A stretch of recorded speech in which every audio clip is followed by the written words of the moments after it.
కూర్చోండి కూర్చోండి. అందరికీ నా హృదయపూర్వకమైన నమస్కారాలు తెలియజేసుకుంటున్నాను. బాబు హలో అన్నాను ఇట్రా అక్క. ఇప్పటికే కాలాతీతమైంది. మీరెంతో ఓపికగా నన్ను ఆశీర్వదించడానికి వచ్చి నన్ను మీ మంచి హృదయంతో మీ సంపూర్ణమైనటువంటి ఆశీస్సులు అందజేసినందుకు నా హృదయపూర్వకమైన నమస్కారాలు తెలియజేసుకుంటున్నాను. శిరస్సు వంచి పాదాభివందన చేసి మరీ తెలుసుకుంటున్నాను. ఇక్కడ ముఖ్యంగా చెప్పాల్సినటువంటి విషయం, మర్చిపోకుండా చెప్పాల్సినవి కొన్ని ఉంటాయి. అవి ఈ సభకి పిలవగానే వచ్చినటువంటి రఘురామకృష్ణరాజు గారికి, శ్రీనివాసరాజు గారికి నా హృదయపూర్వక నమస్కారాలు తెలియజేస్తున్నాను. ఎందుకంటే ఇందాక ఆయన చెప్పారు, స్వామివారి దర్శనం you won't get Darshan, he will give you Darshan అంటారు. భగవంతుడు ఆయన దర్శనం ఇవ్వాలి, కానీ మనం దర్శనం చేసుకుంటాం అనేటువంటి ఆలోచన చాలా పొరపాటు అని చెప్పడానికి అదొక నిదర్శనం. వాళ్ళు రావడం నాకు ఎంతో ఆనందంగా ఉంది. ముఖ్యంగా ఈ సభలో ఇంతమంది మనస్ఫూర్తిగా నన్ను ఆశీర్వదిస్తూ మాట్లాడుతున్నప్పుడు ఎవరు ఏదో రెండు ముక్కలు మాట్లాడాలి కాబట్టి మాట్లాడినట్టు ఎక్కడా అనిపించలేదు. ప్రతి వాళ్ళు వాళ్ళ హృదయాంతరాల నుంచి మాట్లాడిన భావన నాకు కలిగింది. 42 సంవత్సరాల సుదీర్ఘమైనటువంటి ఈ చలనచిత్ర జీవిత చరిత్రలో ఎన్నో ఉడుదుడుకులు, ఎన్నో రకరకాలైనటువంటి ఇబ్బందులు ఎదుర్కొని మీ అందరి ఆశీస్సులు 4 డికేడ్స్ దాకా తెచ్చుకోగలిగానంటే అది నా గొప్పతనం కాదు. అది ప్రేక్షకులు, ప్రేక్షక దేవుళ్ళు, ప్రేక్షక మహాశయులు వాళ్ళ యొక్క ఆశీస్సులే ఇంతవరకు మేము నిలబడగలిగాం. అదే లేకపోతే నేను వాళ్ళ ఈ స్థితిలో ఉండేవాడిని కాదు. అంతకు మించి తెలుగు కళామ తల్లికి, తెలుగు సినిమాలు నిర్మించినటువంటి తెలుగు ఫిల్మ్ ఇండస్ట్రీకి నా శిరస్సు వంచి నేను పాదాభివందన చేస్తున్నాను. ఎందుకంటే ఇన్ని సినిమాలు చేసి గిన్నిస్ బుక్ ఆఫ్ వరల్డ్ రికార్డులో బ్రహ్మానందం నేమ్ నమోదు చేసుకున్నాడంటే,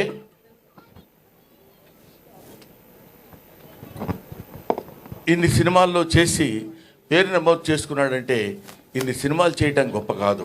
ఇన్ని సినిమాలు నిర్మించినటువంటి నిర్మాతలు, దర్శకులు ఉన్నటువంటి తెలుగు కళామతలి యొక్క గొప్పతనం. వాళ్ళు నిర్మించిన అన్ని సినిమాలు ఉండబట్టే మేము ఇన్ని సినిమాలు చేయగలిగాం.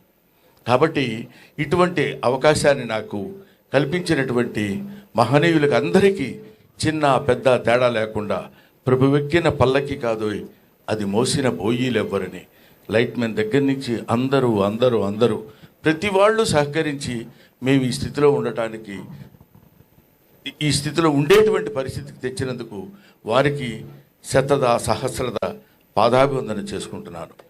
ముఖ్యంగా నేను ఈ ఫిలిం ఇండస్ట్రీకి రావడానికి మూలకారకులైనటువంటి వ్యక్తులు మా గురువు గారు కీర్తిశేషులు జంధ్యాల గారు, తర్వాత చిరంజీవి గారు, ఆ తర్వాత రామానాయుడు గారు. ఈ 3 పేర్లు నేను ఎందుకు చెప్తున్నానంటే, ఎక్కడో నేను నటిస్తున్నటువంటి నాలో ఉన్నటువంటి యాక్షన్ని క్యాచ్ చేసి తీసుకొచ్చి వీళ్ళకి సినిమాకు పరిచయం చేయాలని, అప్పుడు చంటబ్బాయి సినిమాలో చిరంజీవి గారు నటిస్తుంటే ఆయనకి నన్ను పరిచయం చేసి, ఆ పరిచయం ద్వారా నన్ను చెన్నైకి తీసుకొచ్చి చెన్నైలో అందరికీ పరిచయం చేసినటువంటి చిరంజీవి గారు, ఇప్పుడు చాలా గొప్ప యాక్టర్ అండి, చాలా బాగా యాక్ట్ చేస్తున్నాడు, బ్రహ్మాండంగా నవ్విస్తాడు, పెద్ద కమెడియన్ అవుతాడని ఆయనకి వెళ్ళిన ప్రతి చోటకి చిరంజీవి గారు నన్ను వెంట పెట్టుకుని వెళ్ళి అందరికీ పరిచయం చేసి నన్ను ఈ స్థితికి తీసుకొచ్చినప్పుడు జంధ్యాల గారు వీడైతే చాలా బాగుంటుందని అహనా పెళ్ళంట సినిమాలో నాకు ఆ క్యారెక్టర్ ఇచ్చి నన్ను కీర్తిశేషులు కోట శ్రీనివాసరావు గారి అసిస్టెంట్గా నన్ను నియమించి ఆ క్యారెక్టర్ చేయటం వల్ల అది పెద్ద హిట్ అయ్యి బ్రహ్మాండమైనటువంటి పేరు ప్రఖ్యాతులు ఆ సినిమాకి రావడం, అందులో సినిమాలో నటించినటువంటి అందరికీ రావటం, ముఖ్యంగా కొత్త వాళ్ళైనటువంటి కోట శ్రీనివాసరావు గారు, అప్పటికే ఆయన లబ్ధ ప్రతిష్ఠుడు, ఆయన తర్వాత నాకు ఆ పేరు రావడం నాకు చాలా ఆనందంగా ఉండి అలా అలా అలా అలా అలా వెనక్కి తిరిగి చూసుకోకుండా ఇన్ని వందల సినిమాలు నటించగలిగాను. అది నా గొప్పతనం అని నేను ఈనాడు ఫీల్ అవ్వలేదు. కొంతకాలం వరకు ఫీల్ అయ్యేవాడిని, చాలా గొప్ప నటుండి నేను, లేకపోతే నన్ను వీళ్ళందరూ మామూలుగా ఏదో పెద్ద పుడింగిరయుడు అని అనుకుంటున్నారంటే కొంచెం కాలు రగరేసుకొని నడిచిపోయిన రోజులు ఉన్నాయి. ఎందుకంటే ఒక స్టేజ్లో ఏంటంటే ఒక లవ్ అనేది అంటే ఒక స్థితి అనేది అప్పుడప్పుడు పరిస్థితులను బట్టి మారుతుందనటానికి నేను DD8లో దాన్ని ఏమంటారు టీవీ దూరదర్శన్లో మాట్లాడేటప్పుడు అక్కడ నేను చేసిన యాక్షన్కి అందరూ పక్కపక్కల బ్రహ్మానందం అని అంటే చాలా ఆనందపడిపోయాడు. అబ్బో మనకు చాలా పెద్ద పేరు వచ్చిందిరా అని. మున్సిపాలిటీ బండిలాగా చెత్తబడులు వస్తాయి చూడండి, ఎక్కడైనా యాంటీనా ఉన్న ఇల్లు ఉంటే అక్కడ ఆగేవాడిని. అంటే వాళ్ళు బయటకు వచ్చి చూసి ఇదే బ్రహ్మానందం అంటారేమో అని ఆనందం. సో అటువంటి స్టేజ్ నుంచి ఇవాళ Brahmanandam became a house hold comedian అనేటువంటి స్థితికి పరమేశ్వరుడు నన్ను ఇక్కడ తీసుకొచ్చాడు. నేను ఇందాక చెప్తున్నాను, చాలా సందర్భాల్లో నేను వెంకటేశ్వర స్వామి గురించి ఎందుకంటాను, ఇందాక రఘురామకృష్ణరాజు గారు చెప్పినట్టు నేను మా ఇంట్లో అంటే అదొక పిచ్చి నమ్మకం. మిగతా వాళ్ళ నమ్మకాలు నమ్మకంగా ఉండొచ్చేమో కానీ ఎవడో ఒకరిని నమ్ముకుంటే వాడు మనకు సాయం చేస్తాడులే అని మనం అంటుంటాం చూడు. ఒరే ఎందుకురా పెద్ద చోట తిరుగుతావు, వాడి దగ్గర పడుండు, అది ఆయనే ఏదో జీతం పెంచుతాడు, ఏదో చేస్తాడు, నువ్వు శుభ్రంగా బతకొచ్చని పెద్దలు మనకు చెప్తుంటారు. అలాగే వెంకటేశ్వర స్వామిని నమ్ముకొని ఆయన్నే బతికితే ఆయనే ఏదో మనకు కావాల్సింది ఎప్పుడెప్పుడు ఏది ఇస్తాడో అనేది, అలాగా ఆ రకమైనటువంటి జీవన విధానాన్ని గడిపినటువంటి వాడు. ముఖ్యంగా మా అన్న బాబు మోహన్, నా మనవడు బాబు మోహన్, ఓకేనా. నేను బాబు మోహన్, కోట శ్రీనివాసరావు, ఆ రోజుల్లో 3 ఇన్విటబుల్స్ అనేవాళ్ళు మమ్మల్ని. మేము ముగ్గురం కంపల్సరీగా ఏ సినిమాలో అయినా ఉండి తీరాలి.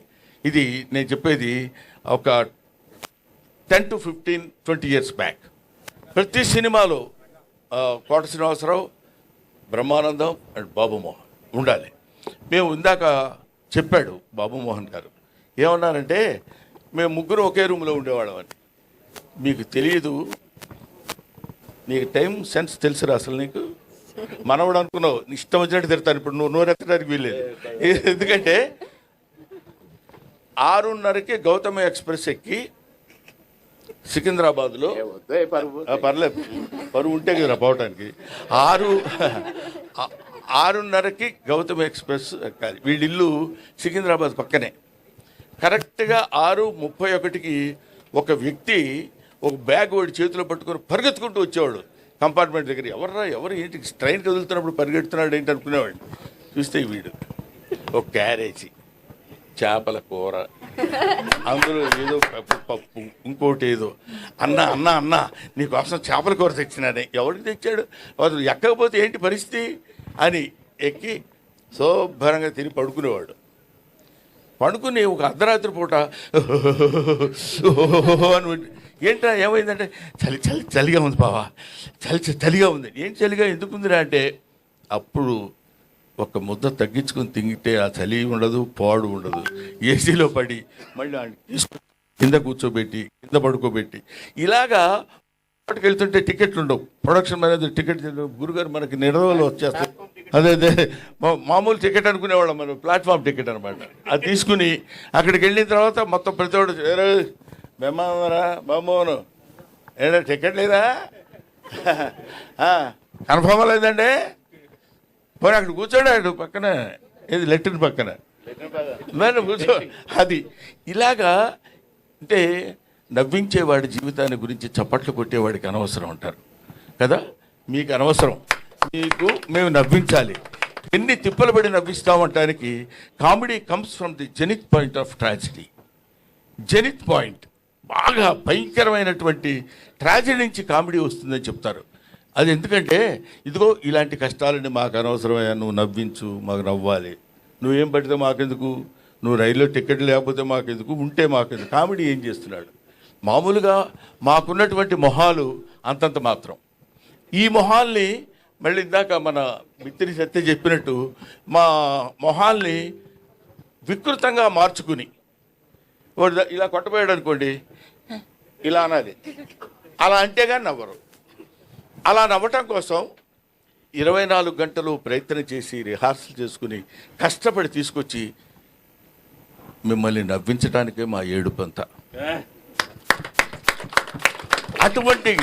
అటువంటి కామెడీ జీవితాల్ని పంచుకొని పుట్టినటువంటి మమ్మల్ని మీరు ఏదైనా చిన్న చితక పొరపాట్లు తప్పులు ఉప్పులు ఉన్న పండురా పాపం పొద్దున్న లేస్తే నవ్విస్తాడు అని వదిలేద్దాం అనే పెద్ద మనస్తత్వాన్ని మానవాళి తెలుసుకోవాలని నా మనసు. అది నా బాధ్యత. అది మనుషులు మానవులమైనందుకు ఎక్కడ ఒక్కొక్కటి జాబ్ ఏంటి, మిమ్మల్ని నవ్వించడం, to make you happy, right? ఆలోచన కలిగినటువంటి వ్యక్తులకి మీరు కమెడియన్ని చీప్గా చూడొద్దు. అభిమానించండి, ఆదరించండి, ఆరాధించండి, అల్లరి మాత్రం చేయొద్దు. This is my personal request.